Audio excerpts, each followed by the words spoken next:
Velocity range. It is a good practice to calculate the velocity range in place of saying it in absolute number. For example, the team is able to complete 28 to 30 story points per iteration. You are not saying it is 28 or 30 or 35, but you are giving a range of 28 to 30 or 32 to 35 story points per iteration.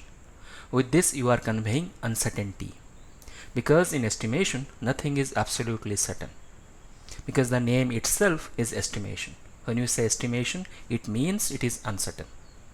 Let us take an example. There is a release which is of 300 story points when the PBIs are combined, that is the product backlog items are estimated and combined. Considering the earlier information, that is 28 to 30 story points, let us say we have a range for this, that is we are going to take a low of 30 and a high velocity of 37. And now we can possibly say in how many iterations it can be completed. That is, this release 1 of 300 story points can be completed. This is shown in the next figure, which is this.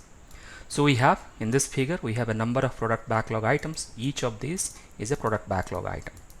Now release 1 is here. Similarly, you can have release 2, release 3. You can plan on the product backlog. When you have release 1, it is considered to be 300 story points. Now you have a velocity you are taking low velocity of 30 and high velocity of 37. Now how I came to this number? By running some iterations. It is possible that I can get a low and high velocity ranges.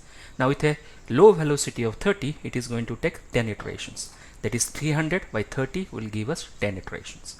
Whereas with a high velocity of 37, we are going to 300 by 37 and it will take around 8 to 9 iterations or around 8 iterations. So when you convey in velocity range, correspondingly the iteration is not, or the number of iterations that is needed to complete the story points in a release is also not absolutely certain. You are also expressing that in a range.